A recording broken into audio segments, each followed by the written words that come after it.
Yo, did you hear that? Hear what? It's time for the Kevin and Nikee Show. I got y'all. We ready to go.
Some of the work gets kinda hard, and this ain't no place to be if you plan on being a star. Let me tell you, it's always cool, and the boss don't mind sometimes if you act the fool at the car wash. Talking about the car wash, yeah. Come on, y'all, and sing it for me. Car wash, car wash, yeah.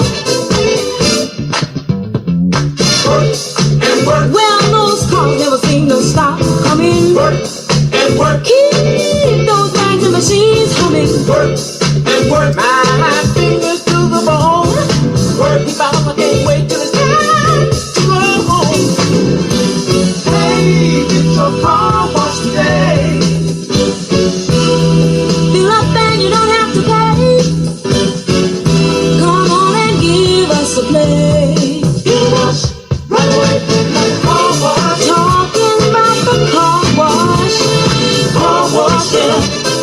Come on, y'all, let's sing it with me. Car wash. Sing it with feeling, y'all. Car wash, yeah. Car wash. Never seem to stop coming. What I say. Keep those lights and machines humming. Let me tell you, it's always cool. All right, yo.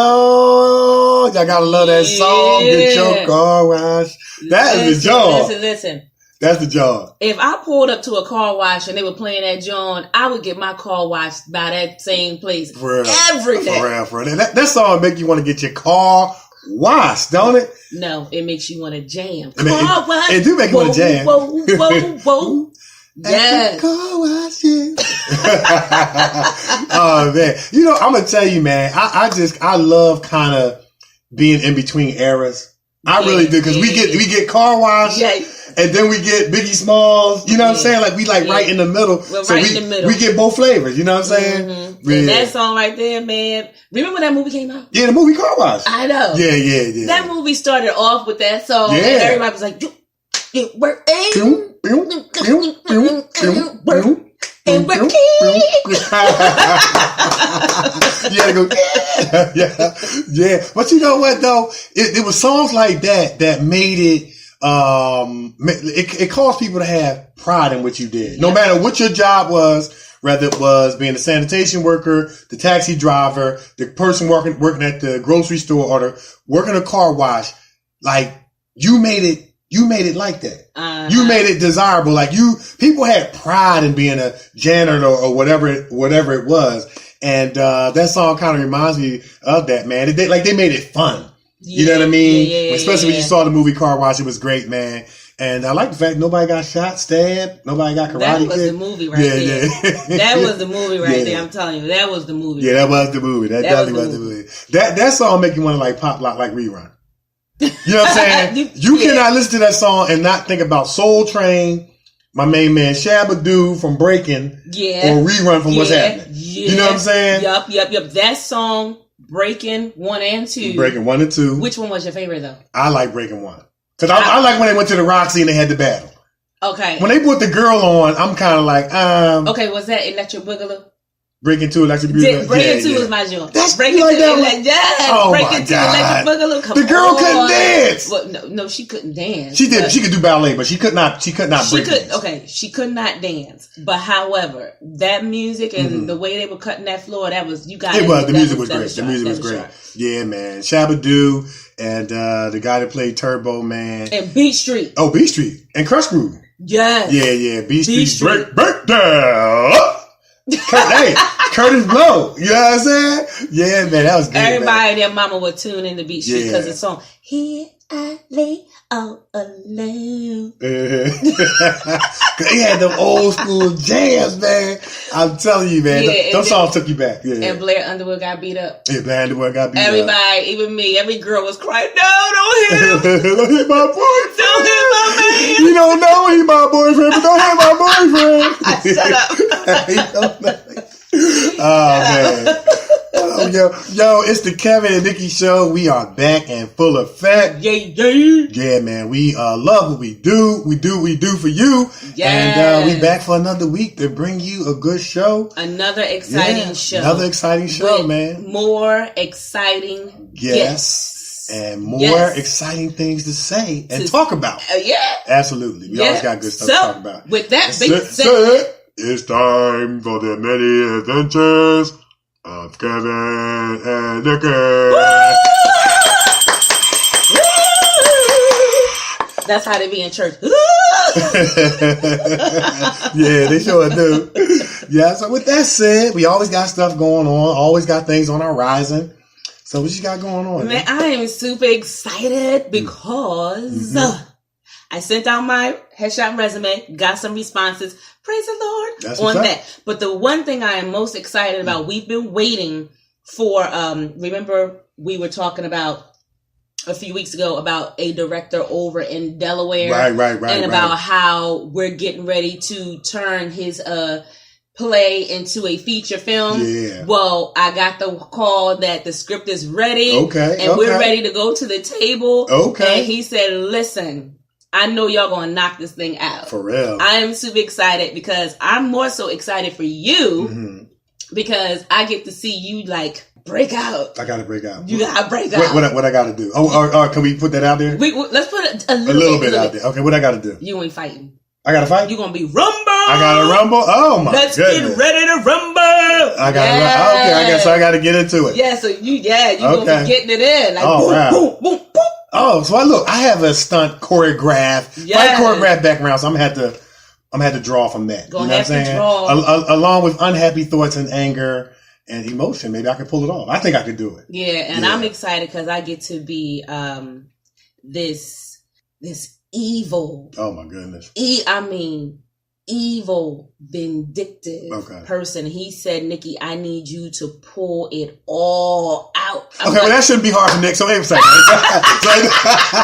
No, I'm just playing. Nikee is total opposite of that. She's total opposite of that. That was just a opportunity for a joke, and that was it. But anyway, go ahead, Nick. You gotta play this evil, vindictive, and he said, I need you to pull it out, right? He said, I need you to go deep down somewhere. Okay. He said, I don't know where you're gonna go to get it, but I need you to go and get it. I said, okay. Well, I'm sure we all can find a place in our experience where we can draw from. Because we know in acting, we can draw from our good, bad, and even ugly experiences and use them and channel them into characters channel them into lines and things like that. So I'm super excited about that, and we're getting ready to go to the table and start getting it in with that, and I am super excited. Okay, looking forward to that, man. Looking forward to that, man. Great stuff. Then other than that, just going over some scripts and, getting ready to film some things, getting it ready. You got to spend time in the script bag and getting ready, because you have to, not only are we waiting to film some things, but there are some things we got cast for already that we have to do our, homework on it and research and build that character up as well. So that's what, I was doing. Okay, that's good. That's good stuff, man. Looking forward to that, being a part of that with you. And I know it's going to be a great experience. Yeah, I cannot wait. Yeah. I cannot wait. Well, for me, I'm staying on my health and fitness challenge and tip, and it's going real well. And what I've been trying to do is, like, on the weekends, since I get a little bit more time to rest if I'm not filming, to do a little bit more. So I may, go jogging, go walking, and, lift weights. Yeah. And maybe lift a little bit harder than I would, through the week. I was also, engrossed in some Chinese kung fu movies this week. Oh, I love me. Listen. I love some Fist of Fury, yes. 5 Deadly Venoms. Deadly Venoms. Oh man, you love it. But why is it that pretty much all the Chinese karate movies, the theme is always, you killed my teacher. You killed my teacher. You killed my teacher. Why? No. Everything is always they got to get revenge. Why? And then, you ever notice when they start to fight, how they never move their neck? Like, it look like their neck is stiff, but they're moving their arms, but their eyes is always on their opponent. And I'm like, they not wearing a neck brace. Like, what is going on with this? You know what I'm saying? Maybe it's part of the technique or whatever. But but Bruce Lee fought like that too. A little bit. I'm more so talking about the guys with the long hair, the long beard, long mustache. I'm talking about them old school. Yeah. And then when they jump through the air, it feel like somebody's flapping out a sheet, like. You know it. You know what I'm saying? It's funny. You know what? But here's the thing, Nick, what was so funny, man. They were fighting, right? So somebody threw a punch. He blocked it, and they both left their hands attached to one another, and they started talking.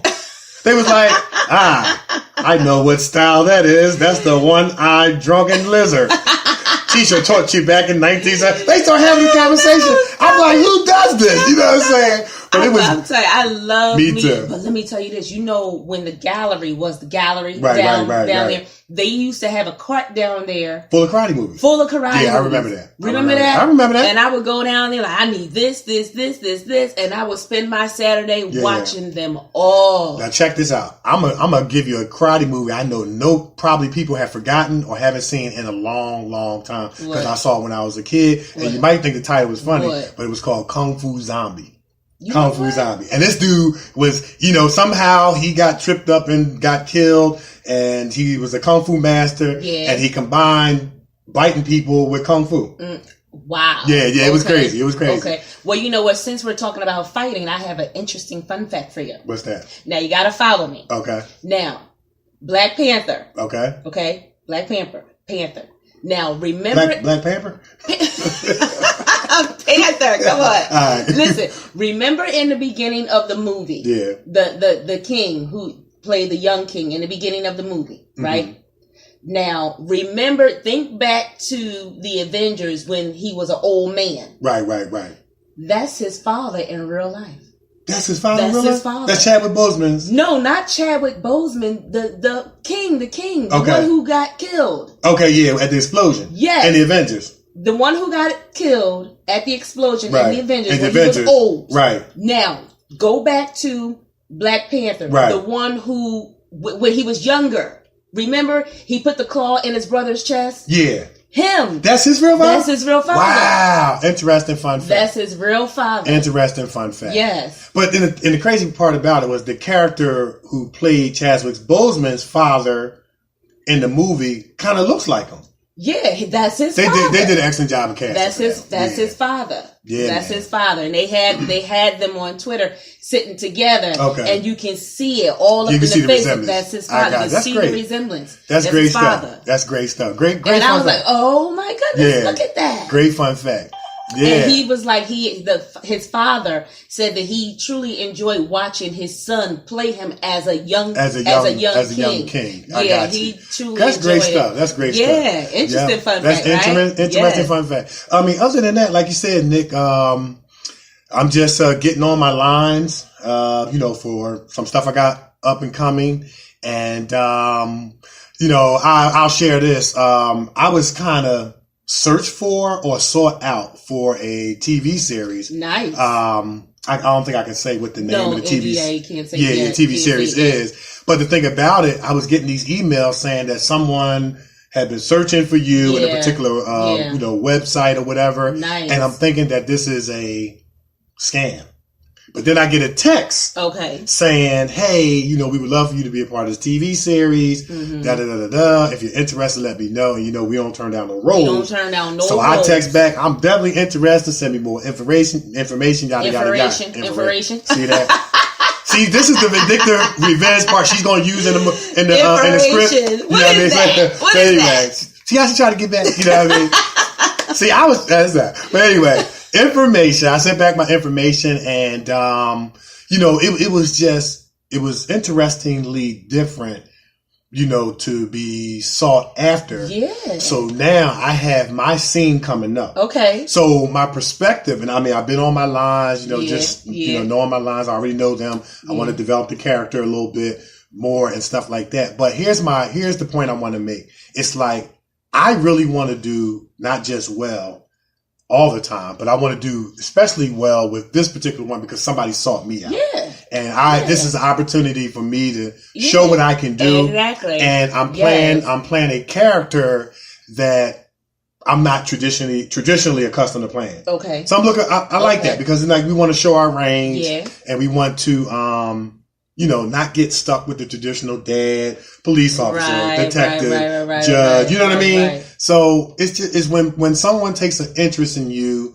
to send you that email back or to seek after you, and they want you to be a part of their project. Mm-hmm. It's a great feeling. You know what I mean? It really is a great feeling. It is a great feeling when someone seeks you out because remember I told you a director sought me out too. Mm-hmm. Right. And cast me for the lead role in their film. It is a very good, it gives you a very good feeling when someone they hear of your work and they come looking for you. Right. Absolutely. Very good feeling. Absolutely. Very good feeling. Makes you all giddy. It makes you happy. And then you don't want to let them down. Like you don't want to let them feel like they made a mistake by casting you. You know what I mean? So you want to bring it. And you want to do what I already know what you want to do, Yeah, so I'm going to do my best. Other than that, man. I mean, we still hyped and excited about Jason's Letter premiering on Stars Network. So come on, y'all. September 1st, Stars Network, Jason's Letter. Kevin-D-Benton, Nikee-Warren gonna be in the hills. Yeah. So check us out. We're gonna be on the tizoo. Pay that cable bill first. Hey, listen. And check us out. Yes. How Martin said, guess who's on the tizoo? Guess who's on the tizoo? Yes. Check us out. Check us out. Stars. We're looking forward to that. Looking forward to that. Yeah. So, we're going to take a break. We're going to take a break. All right. So, we're going to take a break. And when we come back, we're going to talk to some exciting guests. Oh, we got some exciting guests. We always have exciting guests. I'm super excited. Yeah. I am super excited. Yeah, we're super excited. We're going to talk to our guests. We're going to introduce. And it's going to be yet another great show. And I don't like to put one show over the other, but then there's some shows that has like a personal appeal because the person personally and you've had, connection and experience with the person, but it's that person has that personal appeal. It has that personal appeal. Yeah, so absolutely. It's the Kevin and Nikee Show on iHeartRadio. We'll be back.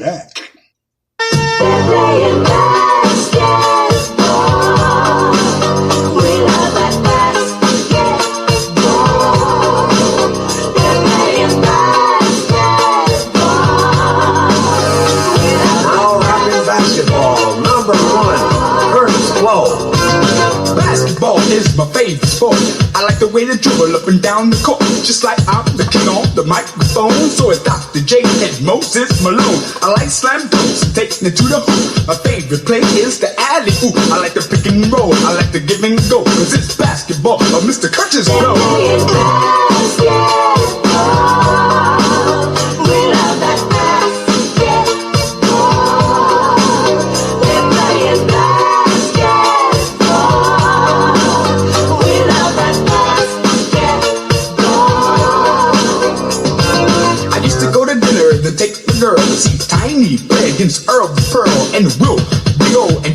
West play basketball at its very best. Basketball has always been my thing. I like Magic Bird and Bernard King.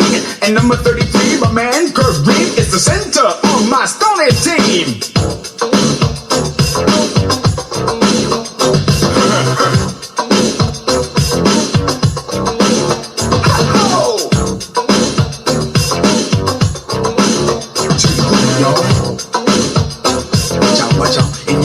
Here. Yes, Clyde, Rick, Barry, and Pistol Pete. Now these players could never be beat. Isaiah and Iceman too. Just give them the ball and then you chuck up two. Stanley and Wilkins are on the scene, and Ralph Simpson is really mean. Bill Russell didn't take no jump, and Dal Dawkins got a monster dunk. To the hoop, y'all. Yes. Ha-ho, here I go. Dios. Oh, you can't check me, man. I feel on down. Oh, yeah, I like this basketball. Dios, my hair go in your face. Swish. Oh, yeah. To the hoop, y'all. It's basketball. Tell me, were you in the joint the night Wilt scored 100 points? Or when Celtics won titles back to back and didn't give nobody no kind of slack? Or when Dr. J shook the whole damn team with moves that came right out of a dream? Or when Willis Reed stood so tall, playing deep with desire? Yes, basketball. To the hoop, y'all.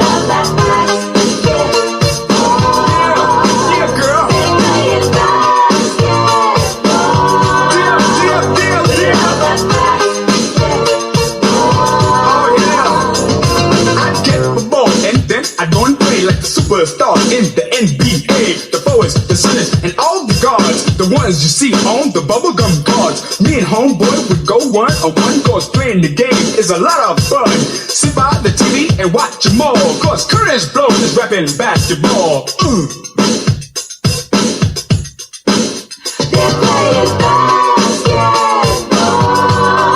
The ball, y'all.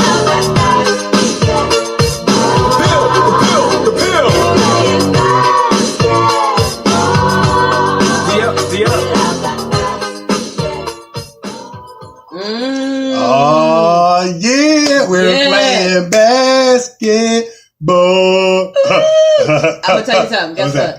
My father looks exactly like Curtis Blow. Really? Really, I kid you not. He looks exactly like him. That's what's up. And my younger brother looks exactly like my father. So I got two people who look like Curtis Blow. We got to give them for that. Yeah.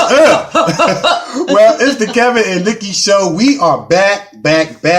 And we are excited. We always excited. I'm excited. You excited? Look, I'm excited. You know, I'm surrounded by two great people. You know what I'm saying? I'm in my element. Yeah, well, look, we always in my element. You know what I'm saying? We surrounded by greatness. Yes, but anyway, we are back. And before we bring our special guest on, I want to introduce him. He is a Philadelphia basketball legend. Woo! He get the bell. Yeah, Philly in the house. That's right. Yes. He is no other than Mr. Joe Garrett. Mm-hmm. Joe Garrett had quite a career as a basketball player. He played for the Roman Catholic and at West Philadelphia high schools. He was one of few schoolboy players to win a Catholic League and Public League championship. Nice. Mr. Joe Garrett was a 6'8" forward. He had some great moves around the basket. Nice. In 1974, he played on Roman Catholic's League Championship team before transferring to West Philadelphia High School. Of course, he played on the Speed Boys 1977 Public League title team, which was ranked number 1 in the country. Mm-hmm. All right. So West Philadelphia finished the season with an impressive 30-0 record that year. Nice. The team was loaded with talent. The Speed Boys had, of course, none other than Joe Garrett, All-American Gene Banks, and Clarence-Tillman, league standouts Darryl Warwick, Mike Powell, Vincent Ross, Tyrell-Biggs, and James Pee Wee Thomas. Okay. Joey Goldberg was the head coach. Joe Garrett had fond memories of playing against some of the great players in the public league during that time. And he was quoted as saying, we had some good players in the city like Lewis Lloyd from Overbrook, a.k.a. Black Magic, a.k.a. Sweet Lou, Michael White, Larry Gainey from Bartram, and Neil Robinson from Mastbaum, my alma mater. Garrett said there were so many good players throughout the league. We had a lot of fun. It was a great experience too. All right. So after that, Mr. Joe Garrett played at Texas-El-Paso and later had a lengthy professional basketball career in Europe, including Belgium, Holland, and Argentina. Okay. He's now using his basketball knowledge and experience in coaching to teach kids about not only basketball, but life. And we're going to talk about that. Nice. He even had the opportunity to coach at Communications Tech. We had the chance to coach his lovely, talented daughter, Bryce Garrett. Woo! We got to ring the bell on that. We got to ring the bell. Woo! Yes. Mr. Joe, are you there? Yeah, I'm here. Can you hear me? Yeah, yeah. How you doing? Yeah, good afternoon. Blessed food. Now only favored by the Lord. I hear you, man. All right. So glad to see both of you doing so well. It's an honor to be able to come on just to share with you. Oh, man. Look, Awesome. Thank you so much, man. And we honored to have you on the show as well. You didn't know this, but we already had you on the list. So we glad to have this thing matriculate into, reality. Nice. Well, we thank the Lord for that. Yeah. Because our people need to know, there's listeners out there that really know, want to know, what we do. Right. When basketball is over, what are we going to do for the community? What we going to do for the lives of our young females and black males? God is waiting for somebody to step up. Right. And take a hold of the torch, man, and love on our young people. And not only, the name itself, the Philadelphia Legends, it just don't mean up and all our accomplishments, but it means, producing legends. Right. Because the Bible, I'm a bishop as well. So the Bible says that we're going to produce after our own kind. Right. So it's very important we have the right character. It's very important that, we do the necessary things to make our community better, and that's what we're about. I know that's right. Now, listen, look, we want to jump right on into it, man. Thank you so much for coming on the show. It is an honor, man. And look, we want to jump right on into it. Let's jump into you it. mentioned the Philadelphia Legends. That's definitely something we want to talk about. It is a phenomenal basketball league that is played every summer at Pepper Middle School, and it is producing, as you said, Philadelphia Legends. Damir Cosby Roundtree, who is on the national championship Villanova Wildcats, played in that league. Me and legendary NBA player Lewis Lloyd ref some of his games, as well as other games.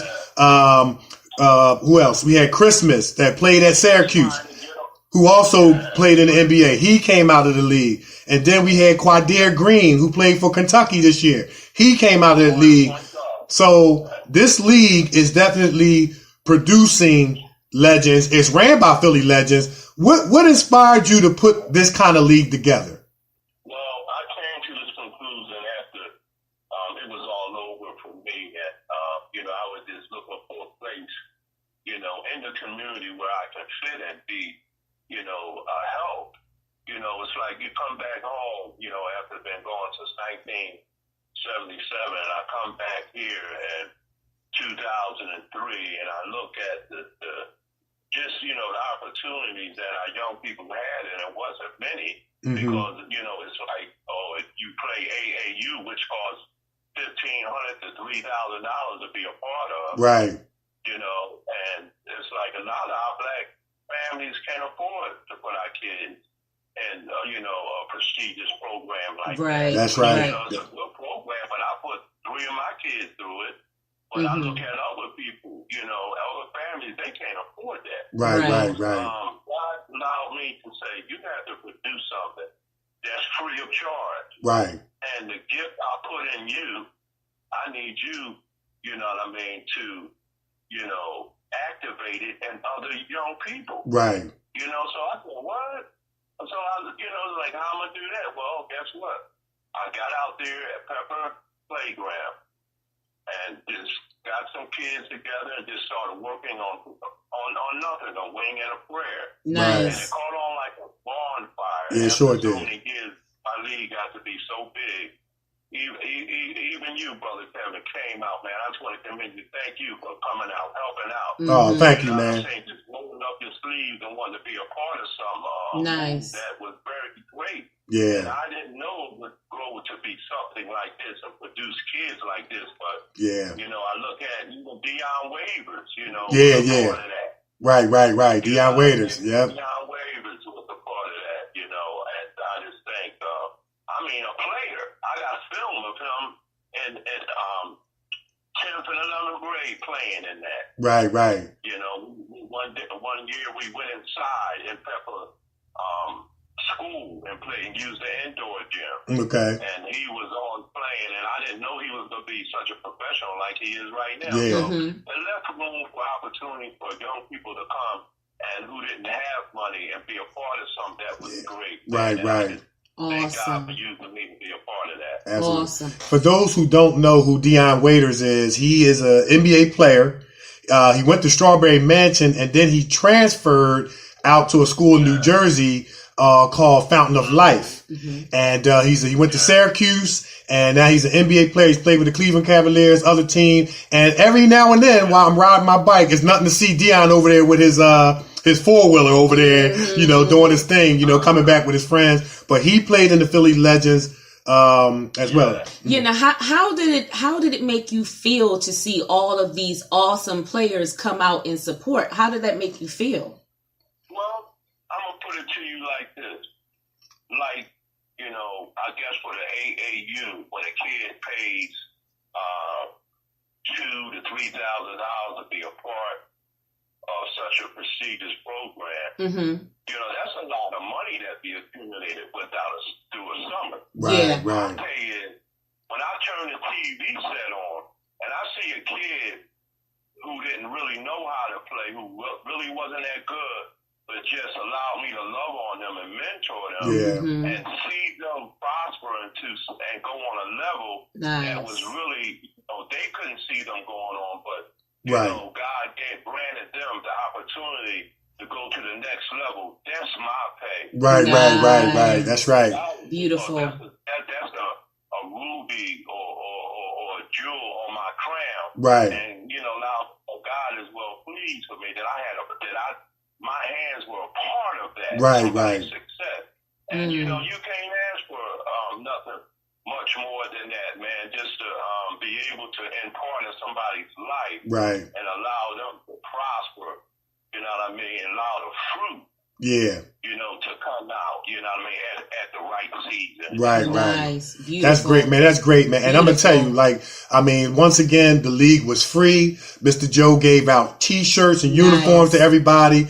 Lewis Lloyd, NBA All-Star, was reffing. I ref with Lou. We had people volunteer to do the score and all that kind of stuff. The parents came out, and we was even out there cleaning the playground because we wanted to make our community look as best as possible. Nice. Yeah, it was great. Nice. It became a great atmosphere. And one of the things I can say is that Mr. Joe not only taught them the game, they would do drills, all kinds of stuff to, improve their game. But then he taught them about the character. We didn't have no fights, no guns, no knives. A kid might have needed to be redirected, but you expect that in the heat of competition, and that's what he's talking about. It's about that life impact, man, that life impact. And that was what was going on. Nice. Yeah, it was great. Yeah. You know what? I thank God for Lewis Lloyd. One thing about Lewis, I like to say that, the status he reached in the NBA. You know what I mean? He played like 8 years in the NBA. Okay. He played with the Houston Rockets. He played with Golden State and the 76ers. Right. Nice. He was starting number 2 guard when the Houston Rockets won the Western championship. Right. Against who was that? I believe Boston. Yeah. They won the Western championship Yeah. And the championship to play Boston. Right. So, he's very outstanding, one of the best open court basketball players I ever played against. Yeah. You know what I mean? And we've been friends since we were like 10 years old. Okay. Nice. And I'm 60. I got you. Man, well, look, I'm going to tell you. Bill Fitch said that Lewis Lloyd was one of the most feared open court players in the NBA. Yeah. And it was almost one of them things where when he got the ball, you really had to have mercy on what he was going to do. Mm-hmm. And the way that he dribbled and moved in the open court with such control, quickness. I was watching highlights of him, and I'm gonna tell you, man, I can see why they named him Black Magic. Nice. Yeah. And I'll tell you a story, man. You'd be surprised how the impact that someone can have on you. I remember getting ready, go into the high school ranks and, trying to get on my varsity squad. I'm over King Sesson's playground in Southwest Philly. The team Public Enemy was playing, and I heard Lou Lloyd was going to be playing. So he was one of my favorite players. He was one of my idols, somebody who I patterned my game. At least I tried. You can only try because there's only one Black Magic. And Lou walks onto the floor. He got his white on white forces. Everybody's like, Lou. Then you had the haters that was like, I'll guard him. And I'm sitting there like, be careful what you ask for. You know what I'm saying? Be careful what you ask for. Lou and when he walked by, he was running layups, and I'm standing on the sideline. I stuck my hand out, and he shook my hand. And man, the impact that had on me, in 8th or 9th grade, man, was something that I never forgot. But he comes down the right side of the court, right where I was standing, dribbling in the game, cross left, he might have took one step inside the foul line and floated to the basket. He dunked on the whole team. Wow. And man, the whole playground went off, and that is just one of the many fond memories that I have of him. Nice. In addition to watching him play with the Houston Rockets and in the NBA and stuff like that. So nice. So yeah, man, that was definitely one of the fondest memories I had. But so my question, Joe, is you have a phenomenal career in basketball. You're mentoring children. You are also head coach at Communications Tech, where your daughter Bryce played basketball there. So how was it coaching her? You're her father at home, and then your coach on the court. How was it, wearing those two hats? Because, when you're coach on the court, you got to be tough. You got to be rough with her. You may even have to take her out and sit her down. So how was that, wearing those two hats? Yeah, well, for me, it was kind of easy, but it was harder for her. Okay. Because I was more harder on her than all my other players. But not only her, Kevin just met Bryce, but I got 5 daughters. 3 of them play ball. Nice. Right. One played for Lincoln and one played for Cheney, and Bryce, she's the youngest. She's 21 and still in college, and phenomenal. All of them was phenomenal in college, but it was harder for them because they're my children. And so they had a legacy to follow. My name, what I did. So when they stepped on the court, people expected them to be better. And so I worked on them harder than the other kids. They were at practice before other kids. Why? I'm their father, and they had to come with me. They left later than everybody else. Why? Because I'm the coach, and they had to go home with me. Right. So I was harder on them because because they were also leaders too. Because it was harder on them, and now that they're older and I'm older, and I look back how the discipline had to play a great part of them, and they helped me to allow other kids to be disciplined because my own kids follow. Wow. Some kids follow and mimic behind them. So it was a blessing having them because some of the kids in the public school, they don't grow up with the same standards and traditions that a lot of other families with a mother and father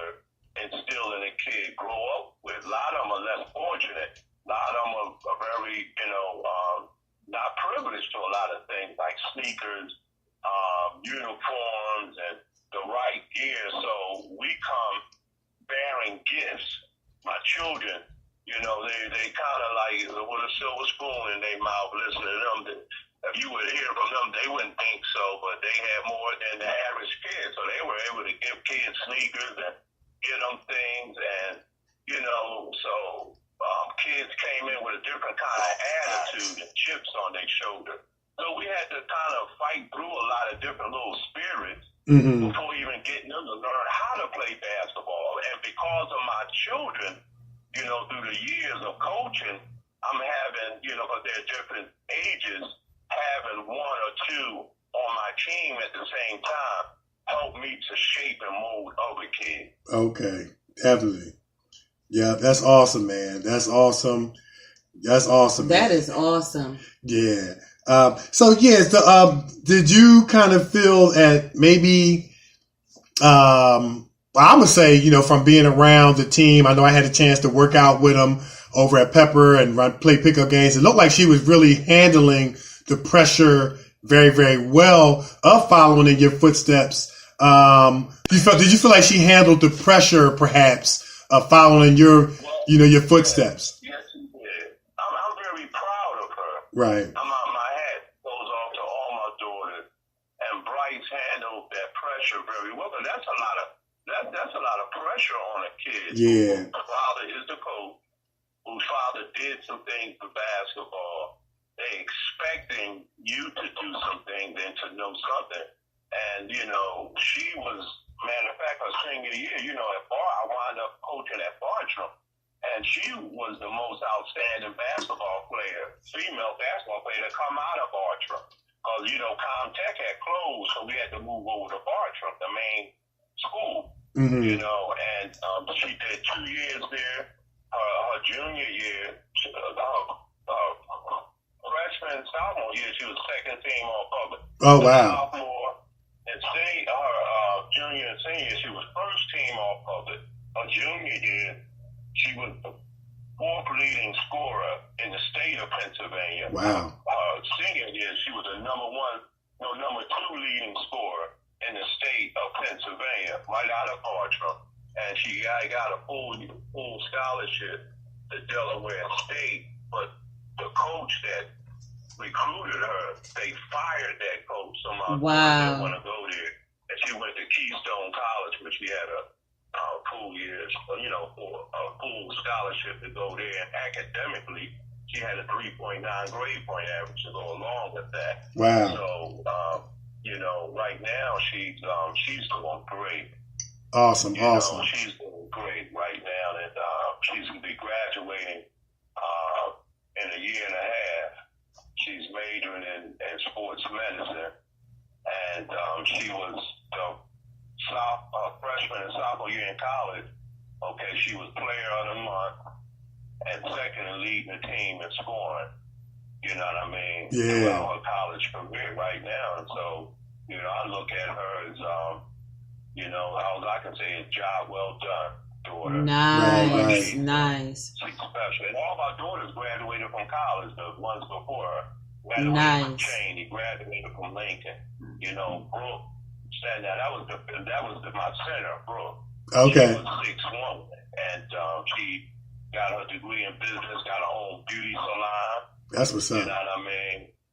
And matter of fact, her beauty salon is at 6371 True Avenue. Okay. It's called The Look. Nice. Okay. Awesome. My other daughter that played for Lincoln and ran track for Lincoln, Bianca, she's 6 foot. Wow. She's a teacher, in one of the high schools here in Philadelphia. Nice. Okay. Nice. My daughters are phenomenal, and I just thank God for being able to impart in their life and they follow the legacy. Yeah. And wind up being, great young women of God. Man. Nice. That's always the what spells success for any parents is when you can raise them, impute something in them, and see the fruit of them being good, upstanding citizens, getting their education, being productive in terms of some kind of being productive and resourceful And that's success. It doesn't always have to be a rapper or a football player or a basketball player or a singer. Success is being responsible, being a good, upstanding citizen, and exemplifying those qualities which you just eloquently described in your daughters, man. And well done, man. Hats off to you, man. Nice. Thank God. Yeah. I give all praises to God because He's the one worthy, man. I'm just, I'm just a, person just following, what I mean, my purpose. I got you, man. My purpose in life. And that's to edify, man. Edify means to speak life into existence in a person's life. I got you. Nice. Well, you know what, man? Nice. We can end on that. That's probably the best note to end on. Right there, man. Once again, Coach Joe Garrett, Philly legend, Philly basketball legend. He's a very, very instrumental person in our community with faith. He's a bishop, and we heard that as he spoke. And we want to thank you so much for coming on the show and sharing. Keep doing what you're doing. And we proud of you, man. Yes. We proud of you because you are a pillar and a staple for our community. Yes. Yeah, thank you so much. And anytime you want us to come on, and because we can try to get Gene Banks and Tillman on. Okay. Nice. Okay. Real nice. So yeah. Put if people want to follow you, get in touch with you on social media. If we give our guests an opportunity to put their social media, Twitter, wherever, you want to put your social medias out. How can they get involved with the league? If so, put it on out there. Okay, I will. Yeah, they can reach me on, Facebook, Joseph-Garrett. Okay. Find me on Facebook, man, or Philadelphia Legends. Just follow me on Facebook. Gotcha. You will see how to get in touch with me. Okay. Nice. Okay. Awesome. Yeah. Awesome. All right, man. Thank Thank you so much. New Way of Life, Church of Deliverance. Okay. Yeah. Thank you so much for having me on, and God bless both of you. God bless you too, man. God bless you. Thank you. Yeah, and I'll be in touch. Okay, Kevin. All right. Take care, man. God bless. God bless you. All right. Nice. Thank you so much. God bless you. Right. That was awesome. Bye. Yes. Bye. All right. So you know let's what? Get Lou. Let's get Lou. Let's keep it moving. Let's keep it rolling. We got not one but two. We got two. Let's get Lou on the phone. Let's get him. Hello. Yo, what's up, Lou? All right. Look, we got you. We gonna do the interview this way. We gonna do it this way. Live in living color. Okay, that's what's up. All right. Look. I want to introduce you, man, and we want to jump right into this interview. We just got finished talking to Joe Garrett. Your longtime friend. He's a Philly legend, and of course, we had to talk a lot about you. You was my idol growing up. I did the best I could to emulate your moves, but there's only one Black Magic. But I gotta introduce you, man. Okay, introduce me. All right, here we go. All right, here we go, man. Look, we got on the line. No other than Philly basketball legend Lewis Lloyd, nicknamed Black Magic. Some people call him AKA Sweet Lou. But he played his high school basketball at Overbrook High School in Philadelphia, the same as Wilt Chamberlain, Walt Hazard, Wally Jones, and in my era was Malik Rhodes. He graduated from Drake University in Des Moines, Iowa, after starting his college career at the Junior College New Mexico Military Institute in Roswell. Lou Lloyd averaged 30.2, you heard it correctly, 30.2 points a game and 15 rebounds per game in his junior year and 23.6 points per game as a senior. He has a two-time winner. It might have been more points than that. So, but nonetheless, he was a two-time winner of the Missouri Valley Conference Player of the Year while at Drake. His number 30 jersey is retired at Drake. So he played 8 seasons in the NBA after being selected to the 4th round in 1981 NBA draft by the Golden State Warriors.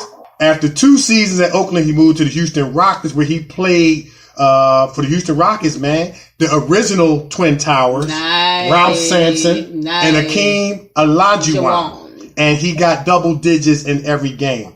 He made it to the NBA Finals in 1986, beating Magic Johnson and the LA Lakers. What? And they played the Boston Celtics. He has a career average of 13.2 points per game, 5.5 rebounds, 2.9 assists, 2.6 steals per game. And get this, y'all, at the guard position, he shot 52%. Field goal percentage would mean he's Mr. Efficiency. He's a 4-time NBA All-Star, 2-time NBA All-Defensive, first team.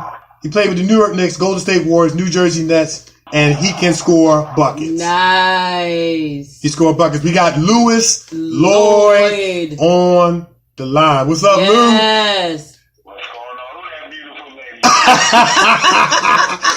That's my partner in success, Nikee-Warren, actress-Nikee-Warren. How are you?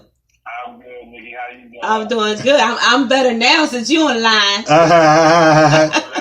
you got an instant fan, man. Yeah. But yeah, man, we want to jump right onto this interview, man. First of all, thank you so much for coming on. Yeah. I know you're busy and stuff like that, man. Coming on the Kevin and Nikee Show and just sharing with us. And we're gonna jump right on in, man. Bill Fitch, he said that you were one of the most feared players in the open court. What would you attest your open court moves to? Well, you know, they talk about the Euro step. I know y'all heard of Elgin Baylor. Yes, sir. Uh-huh. With the Los Angeles Lakers. He used to do the Euro step. They call it the Euro step, but this is not the Euro step. It's his step. He the one created it. Okay. And as far as me being in the open court, that was my game. I like to run on a fast break. Mm-hmm. You know, my game was going to the hole, taking it to you at a fast pace, and then didn't hesitate and do the Euro step, what they call it now. Okay. Like go one way, go another way, and shoot it all kind of angles, like something like LeBron. Yeah. Take that shot. Yeah. Every night. That's me all day long. Nice. That's funny that you mentioned that, man, because I was watching some clips of you and I watched the buzzer beater, and that was you, man. You could score from any angle, coming in any direction. And I was telling Joe, man, I said, man, you'd be surprised how the impact that somebody would have, without even knowing it. And I remember you came over to King Sesson Playground, Southwest Philly, Public Enemy was playing. You walked in the gym, you had your white on white forces on. I'm standing in front of the bench and I stuck my hand out and you shook my hand, man. And that lasting impact that it had on me, because you was my idol. Everybody in Philly tried to be Black Magic. You know what I'm saying? And I remember you dribbling down the right side of the court where I was standing. You crossed over, went to the foul line. You might have took one step in front of the foul line, and you went over everybody and dunked on the whole team, man. Nice. Sideways. And the whole playground went off, man. And that was one of the most fond memories that I had as a youngster that made an imprint on me, that my idol shook my hand. Nice. You know what I'm saying? Nice. And, like I said, I went over the playground and tried to emulate, you as best I could, as I said. Mm-hmm. But like I said, there's only one Black Magic, man. But, nice. Yeah. Nice. And that's on top of your NBA, memories that I had, but I gotta ask you this, man. What was it like? You guys beat the Los Angeles Lakers, Kareem, Magic, to advance to the finals to play the Boston Celtics. What was it like guarding Magic Johnson? I mean, you guys were each other's side. I know it was a nightmare for him, you as well. But what was it like guarding Magic Johnson? Well, Magic is a person or a player that revolutionized the game at the point guard position. Right. And to play a person like his size is difficult. Right. Okay. Looking over everybody. Right. So, far as playing him is like playing a power forward, basically, at the point guard position. And great competition. You know, Magic, he was all that. You know, he's one of my idols. He don't know it. Right. just like you ain't know you was one of my idols. Nice. Players like Dr. J and Kareem and Michael Cooper and James Worthy. You know, they had a hell of a team. Yeah. Every time you turn on the TV, it was Boston and LA. Right. Magic revolutionized that point guard position. He was tough, hard to guard. He'll push you up, he can go inside and play center.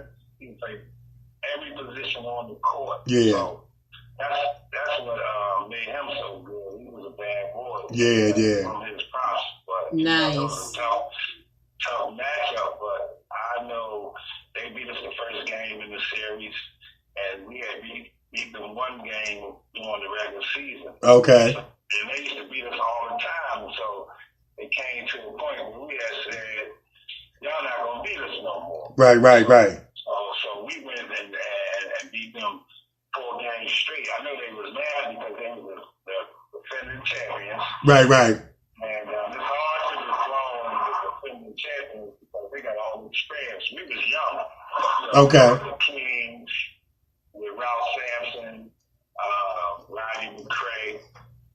John Lewis was on that team, but he went down because of some personal problems. Okay.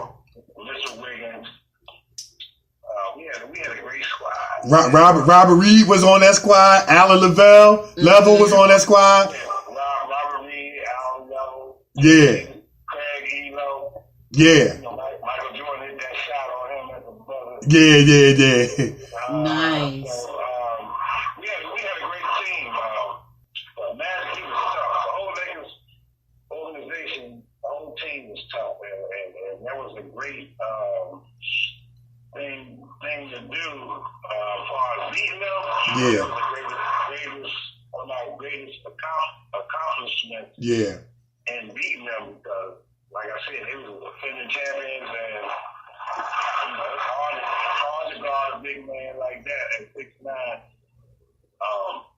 patting the ball like a point guard, Right. doing anything that he needed to do on the court. He could shoot those left hand, right hand hooks, post you up.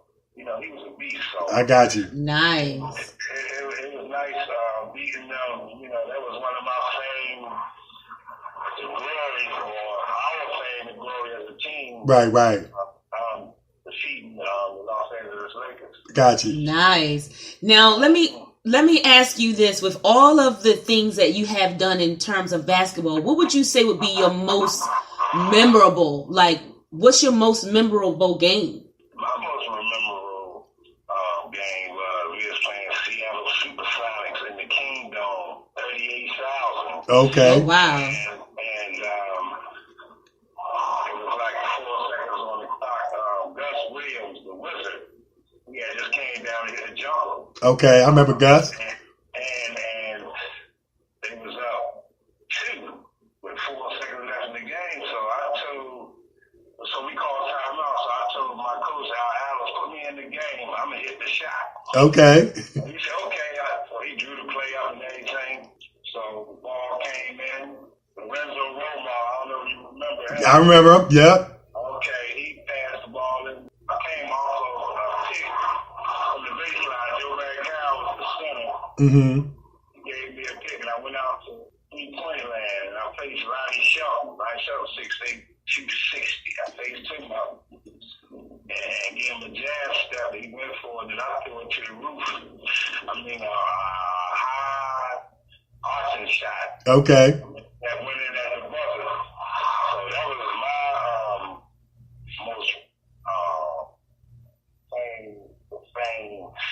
thing that I loved about what happened to me in the NBA. But also was making the NBA championship. Nice. Right. Nice. Against Boston. Not too many people make the NBA championship, and I played the NBA championship, and that was a great thing.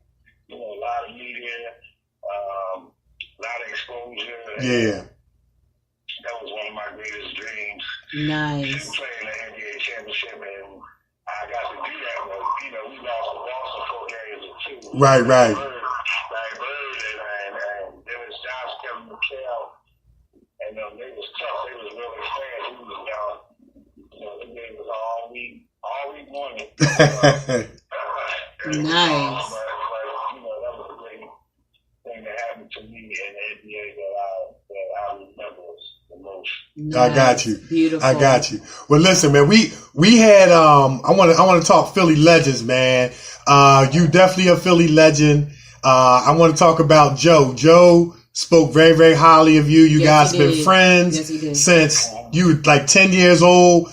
Talk a little bit about Joe and what your friendship means to you and so forth and so on. Well, Joe Garrett, we call him Joe Cool. He's definitely cool. He can rap. He can dress up too. Yeah. Joe, he was type guy. When we was in high school, he was wearing gangster brands out there. Wow. They should look at Joe. Do you go to school here? Joe just like a cold gangster.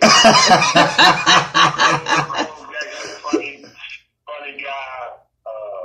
You know, me and Joe, we played in the championship at Overbrook against West, and you know, we played in the Sunny Hill League, North Philly MAC team. So me and Joe go way back, and you know, me and Joe did a lot of stuff in the community. Yeah. Over at Southwest, middle school. Yeah. We did a couple basketball things. We always had the basketball league. I don't know how long that league ran, maybe 10, 15 years, but we did some positive things with the community and the children, and you know, it was always a positive person in my life. You know, Joe, he's a bishop right now, so you know, I always call Joe for counsel all the time. We always talk, and we always have some positive to tell me, you know, in order to stay focused, stay positive, and everything that you're doing, because he's a great example in Philly. Yeah. Yeah. And when he was coaching at Boston, you know, he coached the girls basketball team there. He had some great seasons there. So, you know, Joe's one of my best friends. I got you. Somebody I look up to, even though he's 1 year older than me, I always call him my old head. I got you. That's right. Wow. You know, but Joe cool. He was a bad boy. He went overseas. Played little pro ball. Yeah. Overseas, turn overseas out. You know, so Joe is definitely a Philly legend. Yeah. I know Joe is that. Yep. Always be friends. We've been friends for 40-something odd years. Yeah. Wow, that's good. That's what's up. That's good. You know, he was a great inspiration to me. I love Joe. Yeah, that's what's up. He loved the children. He loved working with the children, Mm-hmm. girls and the boys, and he always gave back to the community. That's what I love about Joe. Yeah. When I first came back to Philly, and he came back from Williamsport, I think he was in, and we hooked up again, and then we went on that mission. It's called the Philadelphia Legends program. We went to work. Yeah. We went to work on a lot of guys. You know, I think the one guy, what's his name, from Kentucky? Quadi Green played in the league. Mm-hmm. Yeah, he played in the league. Damer Cosby Roundtree from the national championship Villanova Wildcats. He played in the league. In fact, me and you, we refed a couple of his games. Mm-hmm. Right. Yeah. So, And, there was a lot of promising talent that came out of it. yeah. And so we was a great inspiration to them. And so they doing real good right now, and that's what it's all about. Right. Education is first. Right. And everything that the children is doing these days, education is first, because you can get hurt on anything. As long as they get their education first, and that's what we always stress. Education. Right, that's right. That's right. Well, I just want to make a comment, man. I had the privilege of reffing with you out there, man, and being a part of it, man. And like everything, I echo everything you just said. Yeah. Now, how was it working, you know, in the Philadelphia League? How was it working with everyone? Well, you know, I'm a people person. I love the kids. And so, you know, it's all about being dedicated. Right. You know, even if you just help one, Right. you can't help the whole world. Right. But you know, our track record shows that we help many. So That's right. That's right. That's right. That's right. That's what it's all about. Giving back, trying to bridge the gap between all that. You know, Yeah. Right. What's going on in this world? You know, all our young brothers is getting killed right now. Right. Yeah. You know, I'm down here in Florida working with Jason Williams, and we had a camp down here, so we trying to bridge the gap between the police and the young guys, Mm-hmm. the young kids, and you know, Charles Oakley that played in New York. Right. He and Jason had the camp, and you know, I came to the camp, and we did some positive things, and right down here in West Palm Beach, Florida. Okay. You know, because this, you know, the issue is everywhere, you know, all across the country. Right. Be addressed. I mean, all our youth is dying. You know, you never know who you killing. You might be killing geniuses. Right. Yeah. You might be killing the next president. You might be killing Larry or Doctor. We don't know who you killing. Right. It seems like it's just out of control. So, you know, we as a community, educate our youngsters on how to handle situations when they get in situations with the police. Right. Those sort of situations. Right. That's right. Not talking all that mouth. I know the law. I know this. Now they gonna state what they doing when you act crazy. So you know, it's all about being positive with them when it comes to that situation. So, you know, it's a rough situation right now, but other than that, you know, it's all about working with the children. Right. Trying to get back and, you know, I went through some things in my life, some ups and downs in my life.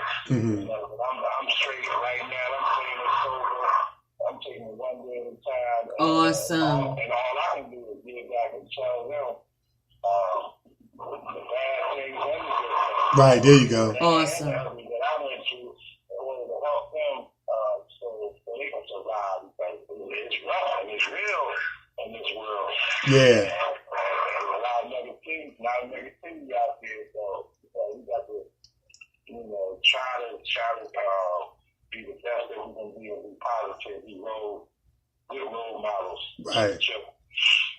Yeah, that's good word, man. And it's awesome that, you know, you're using all of your experiences to help somebody else, because I mean, you know, you have reached the epitome of the highest of the high in terms of playing in the NBA, a lot of kids' dreams and things like that. You're using basketball to make kids aware about what's going on in the community with the police brutality and stuff like that. And you know, I follow you, of course, on Facebook. I know you're a very spiritual person. Talk about faith and where that, you know, where faith plays the role in your life and what you implement to the kids. Yeah, well, you know, you got to have faith. You got to be spiritual. That's what it's all about. You know, you got to have God in your life, because, you know, without God, none of this could be possible. You know, I wake up every day and pray every single day when I wake up, thanking God that He woke me up. That's my motivation. And you got to have that in your life in order to keep everything effective. Right. Without God, we ain't got nothing. That's right. You can say, this, that. No, you can say, thank God. That's right. That's right. And be appreciative of what He's done for you. That's right.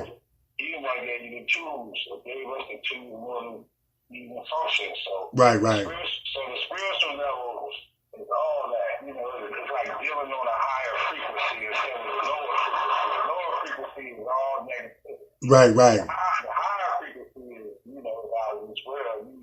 When you hit the ceiling, it's all about growth. When you hit the ceiling, you got to go through that ceiling. You can't get stuck. You can't be stuck in your old way.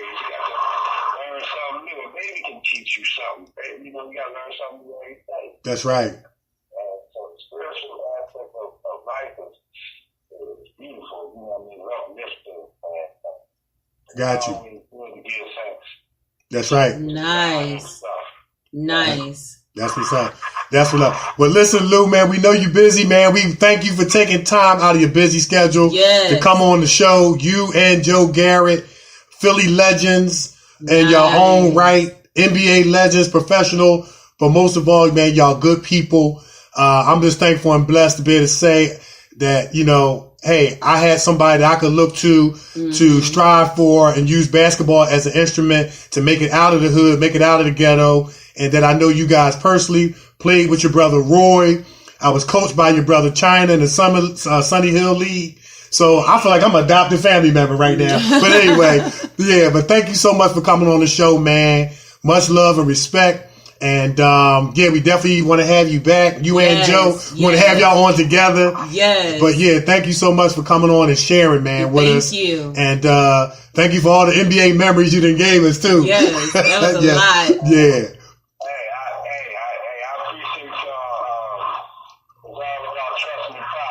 That's right. Once you trust the process, anything else is going to fall into place.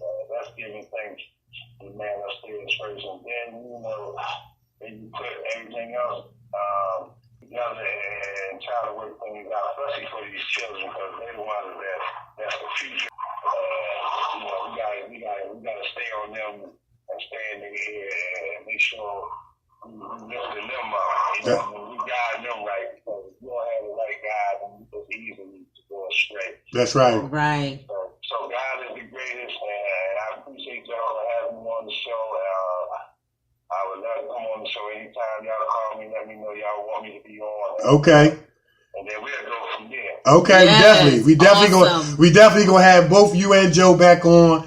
And man, thanks for what you do, especially for the kids and Philly legends, man. The proof is in the pudding. Yes, it is. You know what I mean? Yes, sir. Legends is all that. We got so many Philly legends. It's unbelievable. For real. Overbrook produced so many special people. Yeah. You look at the first black astronaut. Neil Armstrong. Lady B, the personality. Radio show, Lady B. Wilt Chamberlain, Walt Hazzard, Malik Rose. Yes. And we got so many different people that came out of Overbrook. Jeff Leonard, he played baseball. Right. Well, I went to Overbrook in 9th grade, then transferred to Massmount to play with my brother. So I'm like the distant cousin, man. What? You distant cousin and my brother. We had fun out there refereeing and interacting with the children. Yeah, man. You know what I mean? In the summertime. So we had a beautiful time, beautiful talk. And, yeah. It's always a pleasure. Yeah. Nice. Now, Lou, if somebody want to follow you on Facebook or Instagram, put your social media out there. If they want to follow you and, on Twitter or whatever social media you on, put it out there. Okay. Absolutely. You got to look up Lewis Black Magic Lloyd fan page. Okay. They got a lot of pictures and games and old book stuff on that page. Okay. So you get a chance to look that up. And then look up the 25 greatest streetball players of all time. That's right. We didn't mention that. Oh. They got me listed at number 17. Guess who number 16? Who's that? Wilt Chamberlain. Wow. Oh, my goodness. If y'all Google that, the 25 greatest streetball players of all time, I'm on every list. Nice. Yeah, we definitely got to have you back to talk about that. Now, I already knew that. But we got to definitely have you. And I'm going to argue you should have been a little bit higher, and Wilt should have been a little bit higher. But we'll save that for another show. Definitely should have been higher. Don't believe the hype. Yeah. The proof is in the pudding. That's right. Right. You got a lot of legends that only play in their backyard. See, I went from LA to Philly, in between Chicago, Arizona, all around the United States, playing in in the hood, so that's why I say I'm the best. Everybody else stay in their own backyard. I'm everywhere. Bro. That's right. That's right. So, wow. Me, I'm the best. That's right. That's right, brother. And I played to the age 51, 52 in the pro-am playing with Lou Williams, Thaddeus Young. Yeah. I mean, so, and was giving them work too. giving them work. Wow. I hear you, man. Successful hand and won a championship down there when I got older.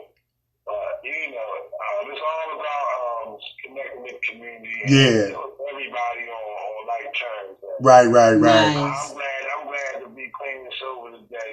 I'm taking it one day at a time. Amen, brother. Beautiful, yes. I want the world to know. You know what I'm saying? And, I went through my ups and downs. Right. And that's what I want them to know.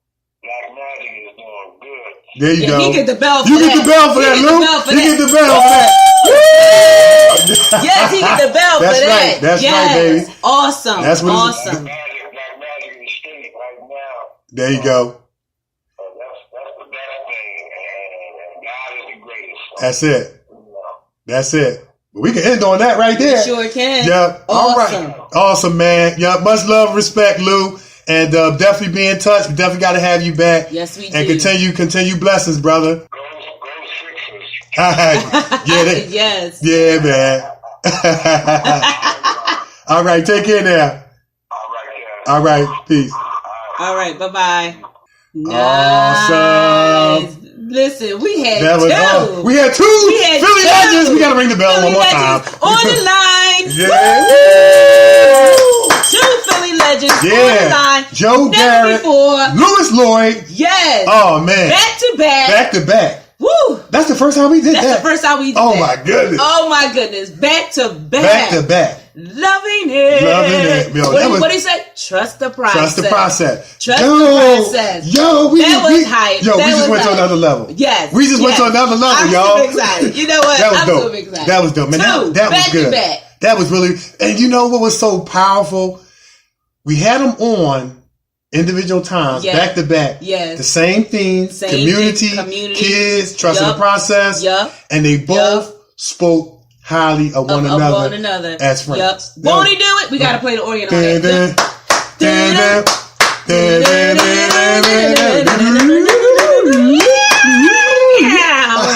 Yeah. No, we just too hyped right now, man. Because we've been trying to get them two on the show together for the longest. Yes. For the longest. And we got them. We got them back to back. We got them back to back. Back to back. That's what's up, man. That's what's up, man. And you know, it's real.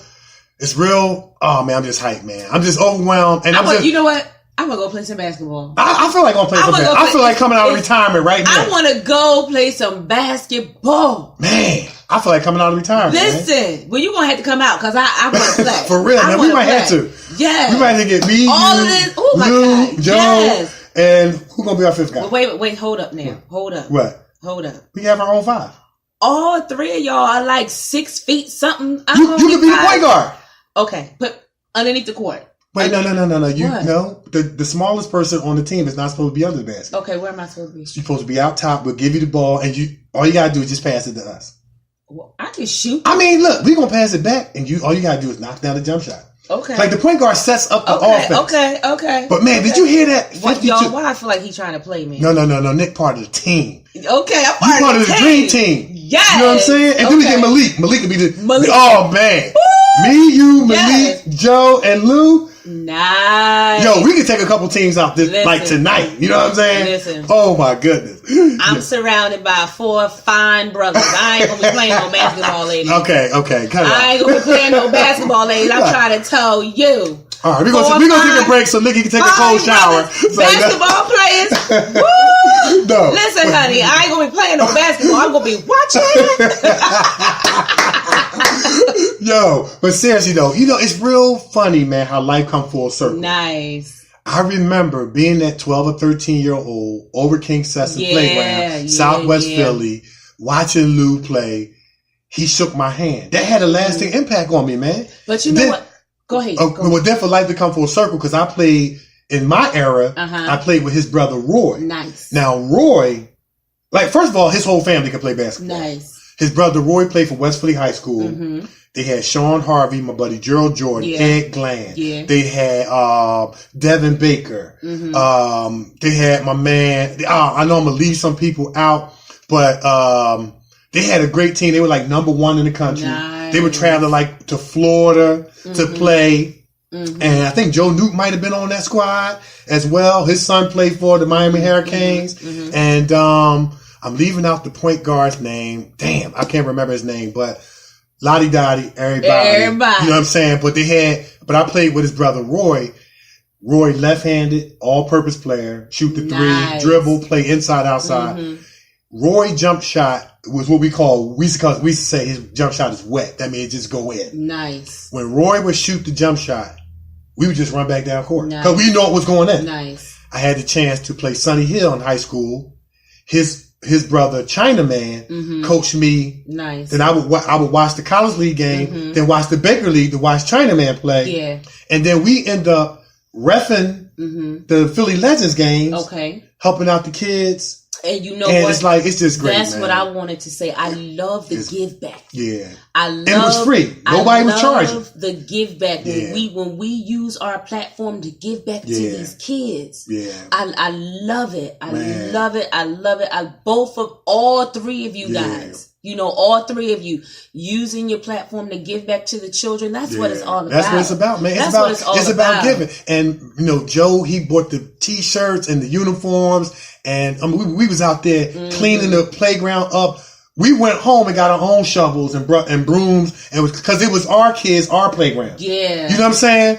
And I mean, they were staying out of trouble. Nice. You know what I'm saying? It was great, man. Damian Cosby Roundtree played in the league. He's Villanova national champion. Quad D Green, Kentucky. He played in the NCAA tournament this year. Then the dude, my man, Christmas, who played at Kentucky, played in the NBA. These are the type of players that's coming out of this league. And like Joe said it best, the jewel in my crown is to see them go successful. Yes. And it was free. Yes. We didn't charge nothing. Yes. We didn't charge nothing. It was powerful. Then I like how Lou talked about how they down in Florida, Jason Williams doing basketball camps, trying to bridge the gap between the police, the community, and the kids. Yes. And you know they got that stand your ground rule down in Florida. So that was powerful what he said. Yes, he was. Great. It was a great interview. Great interview. Great interview, man. Woo, I'm so high right now. Woo, man. I am so high. So we gotta take a break. We're gonna take a break. All right, we're gonna take a break. And when we come back, it's gonna be time for What's Bothering Nikki. It's gonna be hard to get upset after all that positive. Yeah. We're gonna find out. We're gonna find out. We're gonna find out.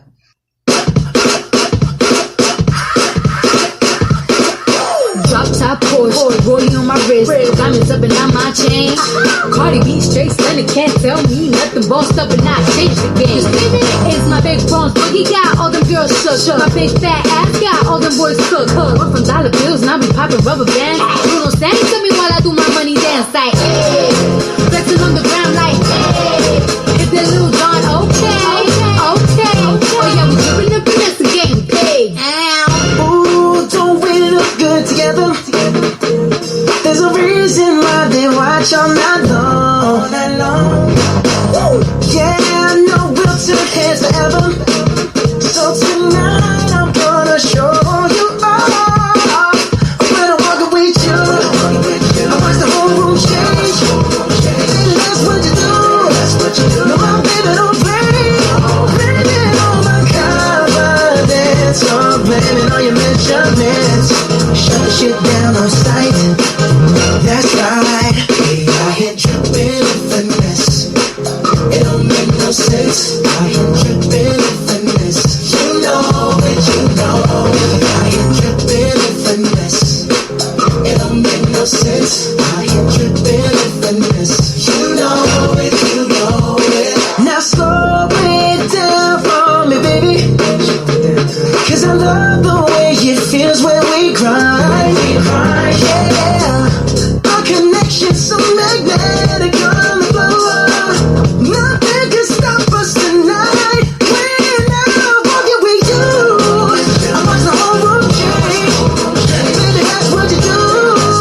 No, baby, don't play. Blame it on my confidence. Oh, blame it on your Shut the shit down on sight. That's right. We out here dripping with finesse. It don't make no sense. Out here dripping with finesse. You know it, you know. Out here dripping with finesse. It don't make no sense. Out here dripping with finesse. You know it, you know it.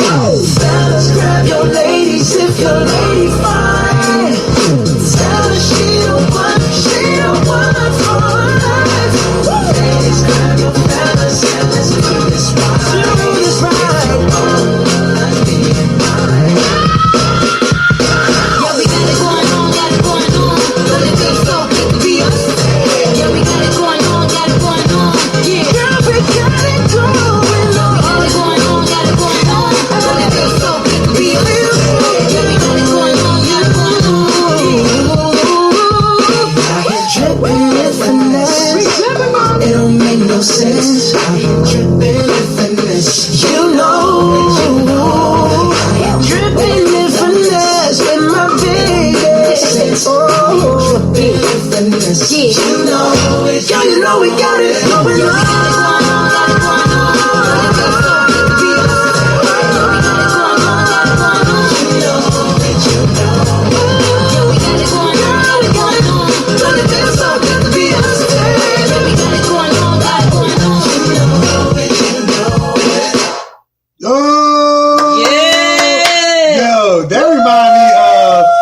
In Living Color flavor. In Living Color.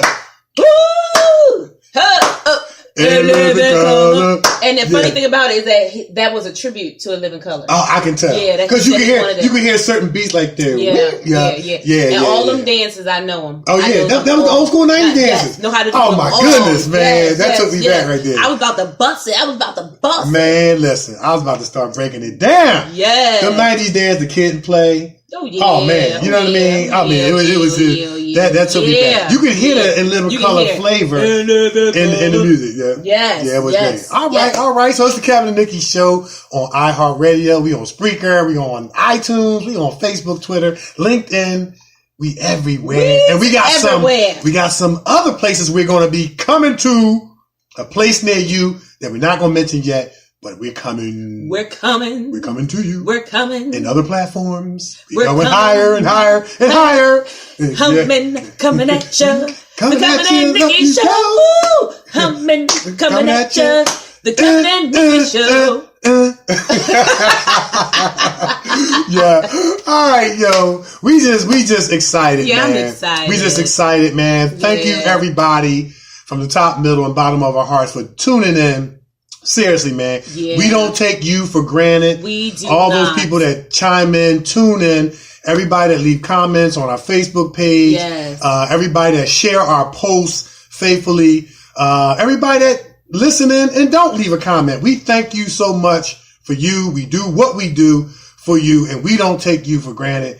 And just know, man, that we're going to keep good shows coming, good music, good conversation, good guests. Maybe I say great shows, great conversation, great guests, great music. Let's amp it up to great. We're going to keep the greatness coming to you, man. And you guys out there in listening land, you are our motivation, inspiration, and a whole lot more. But it's about that time of my favorite part of the show. It's time for What's Bothering Nikki. What's bothering you, Nick? Well, you know what? Once again, What's Bothering Nikki is going to change. Okay.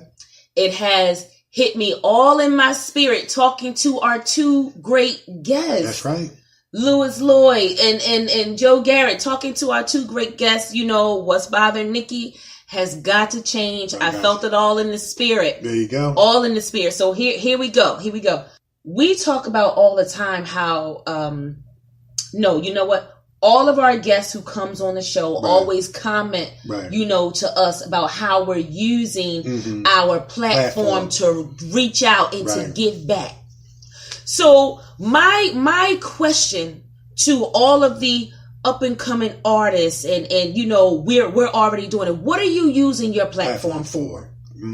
Are you using it to give back to your community? What are you doing? Why do you want to be an artist? Or do you just want to be an artist for the glitz and the glamour, to see your name in lights, to see your name on the TV, have your family looking at you? What is your main purpose? Good stuff, Nick. What is your main purpose for what you do? Why do you do the things you do? Why do you want to be an artist? That's what I want to know. Kevin and I, we use our show. We use our platform to give back to the community. We talk about it all of the time. Our children are falling by the wayside. They need help. It's all about the children, you know, and when we talk about the kids, we don't just be talking about the kids. We mean what we say. And then we get involved and we not only talk about it, but as they say, we be about it. Yes. You know what I'm saying? You heard Lou and Joe talk about how the league was free of charge for underprivileged, at-risk kids from Philadelphia. They got free shirts and opportunity. And some of them are now playing at big-time colleges. And some of them have already played it, are playing in the NBA. Some of them are going to the NBA because it started with somebody who decided to care and show compassion enough to give back. Right. You know, and you know what? I heard some church folks say, whenever God blesses you, he always has somebody else in mind when he gives you your blessing. And sometimes that somebody could be one person, but normally it's a lot of people, even if them listening to your voice, even if it's, you know, you showing up at a high school, you know, so forth and so on. You know, he always has somebody else in mind when he blesses you. Yes. And it speaks to what you're saying, Nick. Who is the other people or the somebodies that are supposed to be in line to get blessed from our blessing? Yeah. What are you doing? What are you doing? What are you going to do? Right. Let me tell you this. If you are not using your platform to give back in some way, shape, form, or fashion, you're doing yourself a disservice. And you're doing the world a disservice. You're doing the world. That's what I meant to say. Yeah. You're doing the world a disservice. Right. You have to be able to reach back and grab somebody's hand and pull them up. There is room for everybody. Yeah. And our children need our help. Yeah. You have all of these people who have taken time out to give back to the community, reach out, help our children. What are you doing? Yeah. And, you know, and it can't always be financially motivated. Yeah. You know, what are you giving back to, reaching back for free? Yeah. And even if you reach just one, you could reach back and grab one kid in your neighborhood. Each one reach one. If you can reach more, reach more. But if you could just reach one, it's job well done. Listen, let me tell you, we spoke for Dr. Martin Luther King Day. Right. And that was my first time speaking out like that. Right. And that is something I will never forget because I was able to talk to children. Right. And it was so well received. You know, the kids came up to me and they said, thank you. It was so well received. Yeah. And I said, you know what? This is it right here. This is part of it. This is it. I mean, you have the acting and the auditions and all that old stuff, and we have the radio appearances and all that old stuff. But it's when we can go talk to kids. And for those who might, you know, maybe wasn't a part of the group, didn't hear, Nikki and I had a chance to speak at the Integrity Click Martin Luther King Day down in South Philadelphia. Shout out to my good friend Charlie Hills, who is the orchestrator of that. It's a nonprofit organization. They do it every year. Nikki, Jamal Madigo from Jason's Letter spoke. Nikki spoke, did an excellent job. Nikki talked about that bullying. She talked about a lot of things, but you talked about that bullying. And the response, I saw the kids crowding around Nikki, giving them their contact information, because of the impact that she made on their lives. I mean, City Councilman Kenyatta Johnson was there. Chick-fil-A, the Chick-fil-A cow was there giving back. So what's your excuse? That's right. You gotta. The cow from Chick-fil-A was there. You gotta give back, people. Use your platform.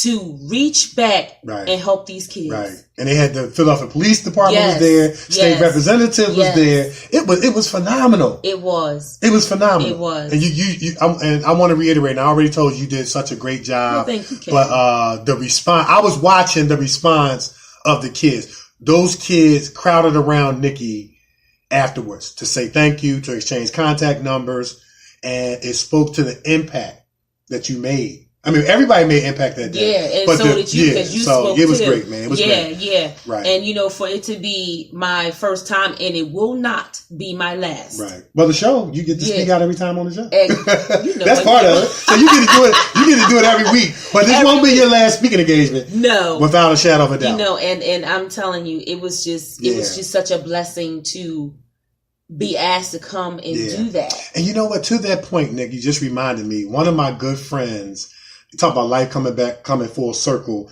who played with the Harlem Globetrotters. Yeah. The world famous Harlem Globetrotters. Yeah. Derek Murphy. Mm-hmm. He's also one of the Mob brothers in Mob Diaries. Nice. So life has come full circle. Yes. And I had the chance to meet Derek some years back. I was doing celebrity basketball games over at my church over in Williamstown, New Jersey. And, Derek played in the celebrity basketball game. Okay. And so what we would do is that at halftime, we would kind of speak to the audience and, encourage, inspire, and kind of what I do for Kevin's Corner. Mm-hmm. But it was kind of maybe like 5 to 7 minutes, kind of same thing. Okay. And life has come full circle where Derek and I are now acting. We've reconnected, and he's invited me to speak at some function that they have annually, and it's about saying no to drugs. Nice. So you just reminded me about that, and I'm really excited about this opportunity. It's going to be great. And they're going to have, former athletes, NBA players, NFL players, radio personalities, authors, actors come. And I'm excited about giving back. Nice. I'm not getting paid for it, but I want to use my voice and my experience to give back. Yes. You know what I mean? So I just wanted to share, the Martin Luther King experience and this up and coming experience to show that me and Nikki, we not just telling y'all to do it. It goes for us first. It goes for us as well. And we're walking in it and we're doing it. And great stuff, man. That's it. That's all I have. Just, use, like Kev said, like I said, use your platform. Help somebody. Give back. Help somebody. Yeah. That's it. That's it. I gotta give amen on that. Amen. Amen. We're gonna take a break. And when we come back, it's gonna be time for my favorite part of the show. I say that every week because it is Kevin's Corner. You heard. That's my comedian. Check it out, everybody. Y'all are about to witness one of gospel music's finest. Miss Yolanda Adams and yours truly, Mr. Boney Bone Corleone on this mic player. Y'all know how we do. We gonna show you how we get down when we rockin' for the King of Kings and the Lord of Lords. Hit me one time, player. Show 'em how we do, Yolanda. Bust that bang, bang, bang. They pick me up whenever I fall down, and I can say enough about the things you've done for me. Without you in my life, I don't know where I'd be. Release some heartfelt praise, gonna lift my voice and sing. To glorify your name. Your way, 'cause I'm so thankful. I'm thankful. Strength to live for sharing love and fellowship. Every blessing that's in me, I'm thankful. You're the brightest star the universe has seen, and I'm so privileged that you shine your light on me. So powerful, so great, the ultimate creator gave the gift that we know as eternal.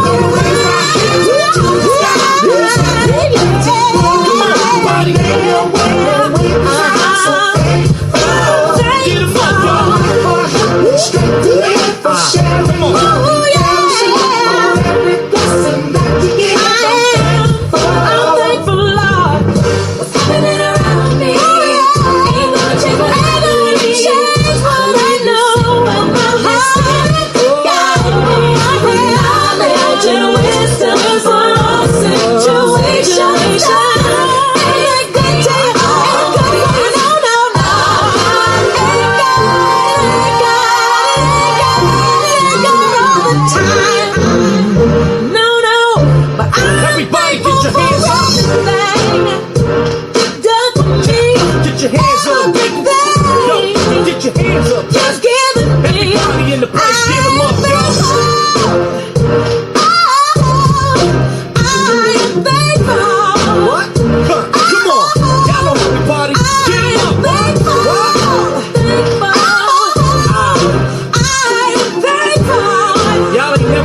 like this before, y'all. Come on.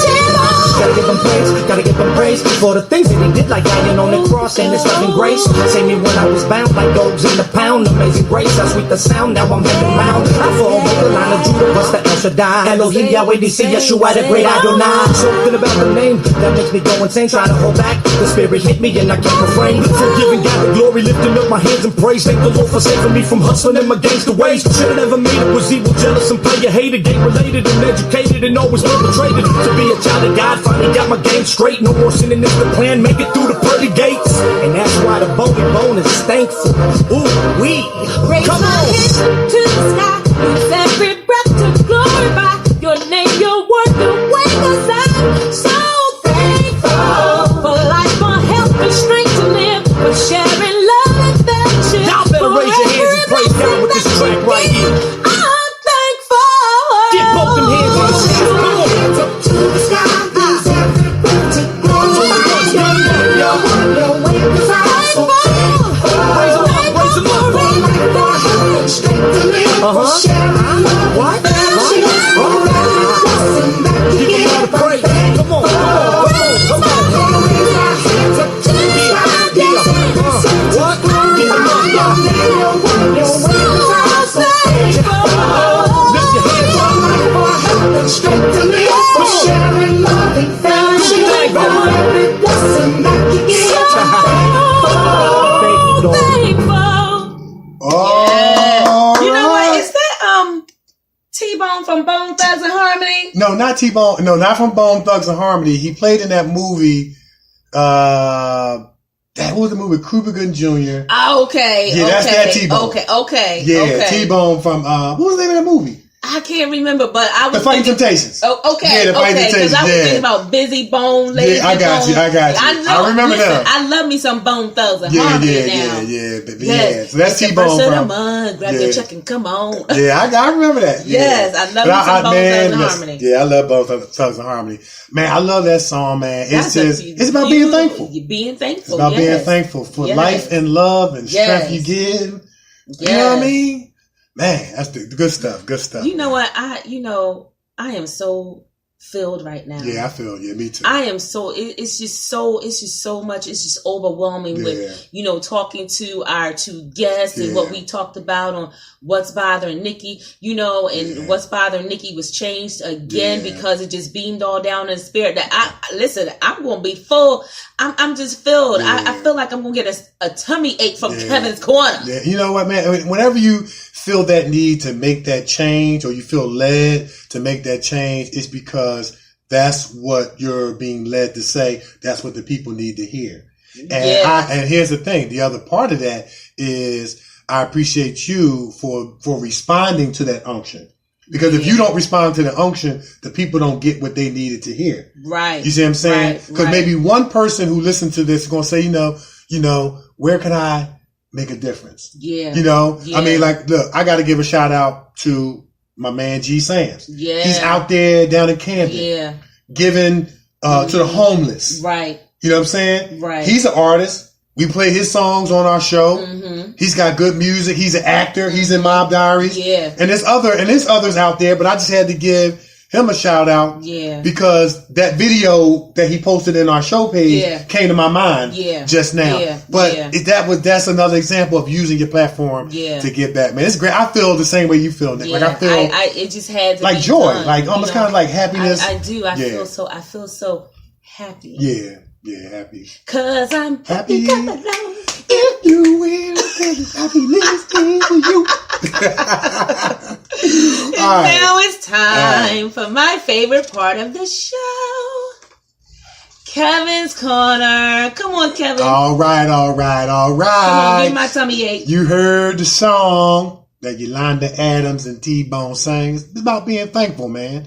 And I want to share with you guys 7 scientifically proven benefits of gratitude, aka being thankful, that will motivate you to give thanks year round. Nice. Not just on Thanksgiving. That's good. Not just on Thanksgiving. Yeah. All right. Yeah. So gratitude may be one of the most overlooked tools that we all have access to every day. Cultivating gratitude doesn't cost any money, and it certainly doesn't take much time, but the benefits are enormous. Research reveals that gratitude can have these 7 benefits. Number 1, gratitude opens the door to more relationships. Not only does saying thank you constitute good manners, but showing appreciation can help you win new friends. And according to a 2014 study published in Emotion, that's what they said. So the study found that thanking a new acquaintance makes them more likely to seek an ongoing relationship. So whether you thank a stranger for holding the door, which we talked about on What's Bothering Nikki, how people just don't say thank you. Don't say thank you. Or you send a quick thank you note to that coworker, I don't know what my coworker's name is, who helped you with a project. Acknowledging other people's contributions can lead to new opportunities. So with that said, thank you, listeners, for listening. Thank you so much. We try to tell you every week. From the top, middle, and top, middle, and bottom of our heart. Yeah, top, middle, and bottom. There we go. All right, number 2. Gratitude improves physical health. Grateful people experience fewer aches and pains, and they report feeling healthier than other people, according to a 2012 study published in Personality and Individual Difference. All right. Not surprisingly, grateful people are also more likely to take care of their health. They exercise more often and are more likely to attend regular checkups with their doctor, which is likely to contribute to future longevity. Number 3, gratitude improves psychological health. Gratitude reduces a multitude of toxic emotions, ranging from envy and resentment to frustration and regret. Robert A. Emmons, PhD, a leading gratitude researcher, has conducted multiple studies on the link between gratitude and well-being. His research confirms that gratitude effectively increases happiness and reduces depression. Number 4, gratitude enhances empathy and reduces aggression. Grateful people are more likely to behave in a pro-social manner, even when others behave less kind, according to a 2012 study by University of Kentucky. Study participants who rank higher on the gratitude scale were less likely to retaliate against others, even when given negative feedback. Right. They experience more sensitivity and empathy towards other people and a decreased desire to seek revenge. Number 5, grateful people sleep better. Writing in a gratitude journal improves sleep. Some people do that, according to a 2011 study published by Applied Psychology, Health and Well-Being. Spend just 15 minutes jotting down a few grateful sentiments before bed, and you may sleep better and longer. Number 6, gratitude improves self-esteem. A 2014 study published in the Journal of Applied Sports Psychology found that gratitude increases athletes' self-esteem, which is an essential component to optimal performance. Other studies have shown that gratitude reduces social comparisons, and rather than becoming resentful toward people who have more money or better jobs, which is a major factor in reduced self-esteem, grateful people are able to appreciate other people's accomplishments. As they say in church, well. Number 7, last but not least, gratitude increases mental strength. For years, research has shown gratitude not only reduces stress, but it may also play a major role in overcoming trauma. So before the next time you complain about doing those dishes, be thankful, because dishes mean you already ate. That's right. Before you complain, and we all have done it, join the club. But let's just try to be a little bit more thankful. It'll be beneficial to our health and well-being. Yeah, then do them dishes now. Yeah, but still do them dishes. Still do them dishes. Yeah. We want a clean house. We want to clean dishes. Do them dishes. And you talked about that on What's Bothering Nikki. Do them dishes now. We don't need no extra people running. No, not extra people. We don't need no extra hands or extra things growing and grabbing, running around, coming out. Clean your house. Be thankful that you got a house to clean. But yes, clean sir. That's it. That's it, man. Great show. Great show, man. I still feel the positivity and energy. Filled right now. Man, and Kevin's Corner just gave me a tummy ache from everything that I done ate today. Man. Oh my goodness. Great show. Another great show, man. Another great show. All right, let's put it out there, man. Look, I'm actor-Kevin-d-Benton, man. Once again, just thank y'all guys for tuning in, and you guys-ettes, that's for the girls, for tuning in. And we appreciate you, man. But I'm actor-Kevin-d-Benton. You can follow me on Facebook, actor-Kevin-d-Benton, on Twitter, @Kevin-d-Benton. You follow, man, I'll follow back. Yes. And you can hit me up on Facebook, Nikee Warren, on Twitter, at Nikee Warren, and on Instagram, hello, I'm Nikee, that's HELLO. I am Nikee, and Nikee is spelled Nikee. And you can find our show, the Kevin and Nikee Show, on Facebook. Join the group. Talk to us. We will talk back. As you can see, we love to talk. Okay. And you can follow us on Twitter. Yeah. The Kevin-Nikee Show. Yeah. And if you have any questions, comments, concerns for our awesome guests, Lewis Lloyd, Joe Garrett, hit us up. The Kevin and Nikee Show at yahoo.com. That's it. You know what? Listen, guys, we need each other. For real. Okay? We need each other. We need each other to survive. So do your part. Help out. Help man, I know you. I know where you was going with this. Help out. I knew where you was going with this. You know where I'm going with it. You got to do it. You know what? I'm going to do it. Let's do it. I'm going to do it. It's the Kevin and Nikee Show on iHeartRadio. And a whole lot more. Yes.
Everybody look at somebody and tell them, I need you.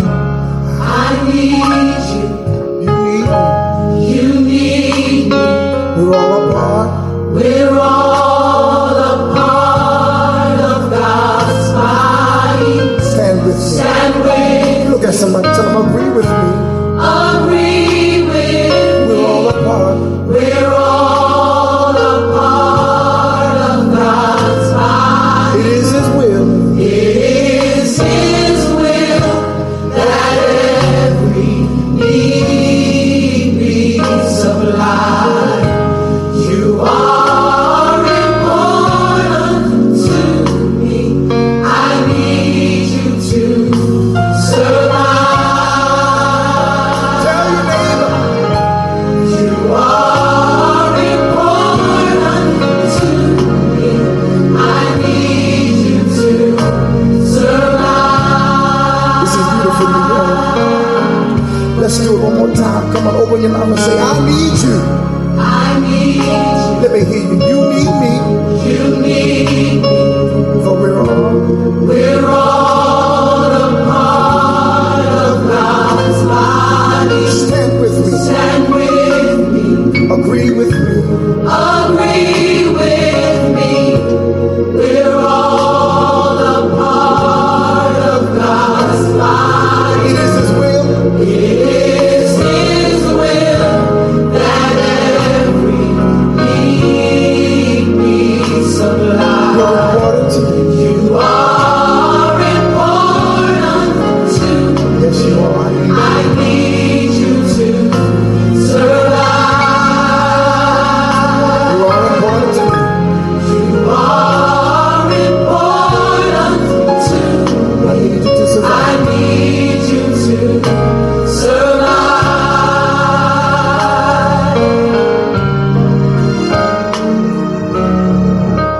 I pray for you. Pray for me. You pray for me. I love you. I love you. Need you to I survive. need you to survive.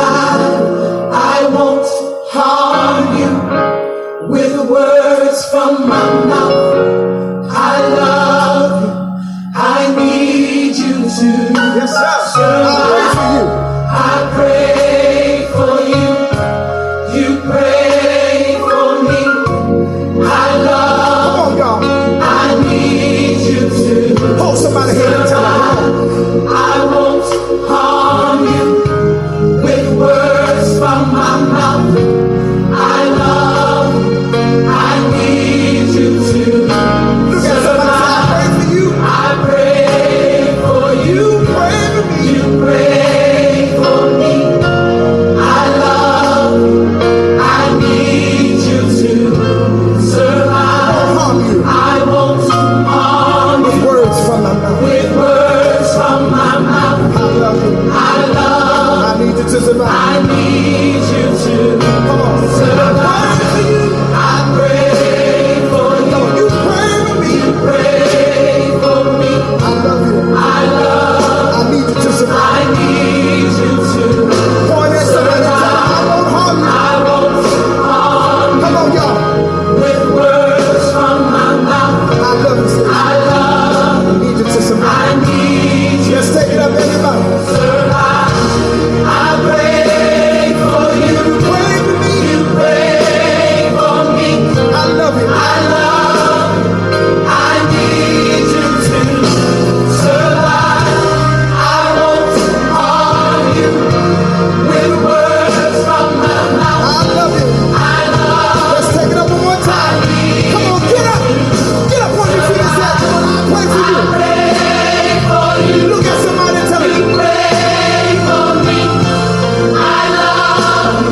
I need you to survive. I won't harm you. I won't harm With you words from my mouth. with words from my mouth. I need you. I love. I need you. Let's go without no music. I want to hear the word.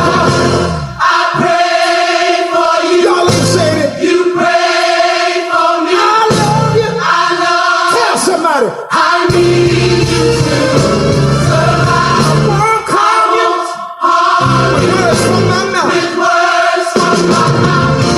I love. I need you to survive. Pray for you. Pray for you. You pray for me. Pray for me. I love. I need you to survive. You have been listening to the Kevin and Nikki Show on iHeartRadio and a whole lot more. So inspirational. Each one, teach one, help one, love one. You dig?